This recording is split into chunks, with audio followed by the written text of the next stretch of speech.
Барлықтарыңызға қайырлы күн. Мен қазір сіздерге бұрын-соңды ешкім айтпаған ақпарат айтқым келеді. Егер сізде ИП, ТО немесе сіз жай ғана жеке тұлға болсаңыз, бірақ сізге салық есептілігін, яғни налоговый отчет тапсыру керек болса, онда сізге компьютер іздеудің қажеті жоқ. Себебі оны телефон арқылы тапсыруға болады. Яғни телефон арқылы кез келген форманы 910-шы, 200-шы, 912-шы, яғни кез келген форманы тапсыруға болады. Ол үшін сіздер мен сияқты Google Chrome'a кіресіздер. Мына жерге поискқа кабинет налогоплательщика деп жазасыздар.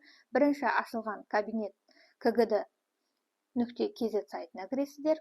Енді міне сіздерде осындай окошко ашылады. Мына жерде настройкаға кіресіздер де. Настройка списка форм деген басасыздар. Енді міне жерде сізде бүкіл форманың жиынтығы шықты. Енді мысалы мен 2023 жылдың бірінші полугодиясына немесе екінші полугодиясы тапсыратын болсам, мысалы 910-шы форманы мына жерде таңдаймын. Міне менде ашылды. Енді мына жерге оң жаққа дейін шығарсақ, мысалы менде доходты жазыңыз дейді. Мысалы мен мына жерде 42 миллион теңге доход көрсетсем, маған 1.260.000 теңге, яғни 3% төлеу керек. Оның 630.000, яғни 1,5% ИП және 630.000 1,5% социальный налог.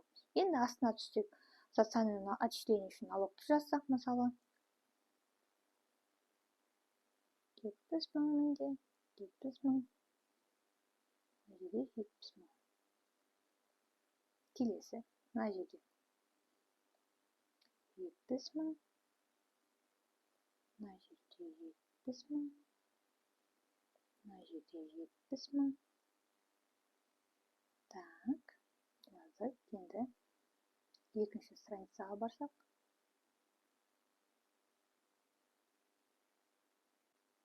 Так, мына жерде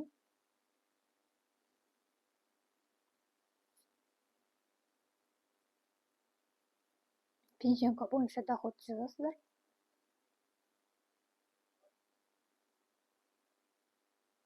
Барлық айға 70.000 деп жазып шығасыздар. Мысалы, менде 70.000 барлық айға.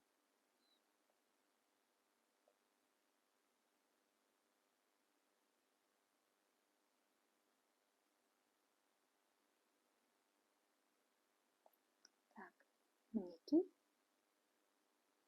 Медицинское страхование дегенде, мына жерде плюсикті қойып шығасыздар.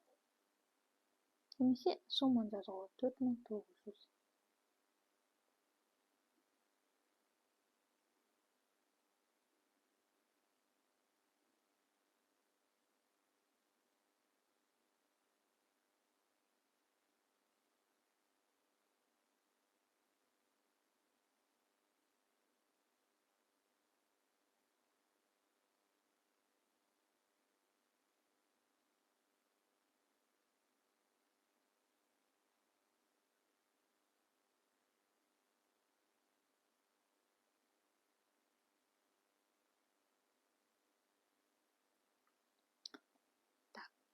Осылай соңына дейін толтырасыздар.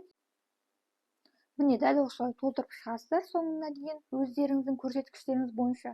Ең соңында мына жерде отправить ОГД деп тұр, соны басасыздар.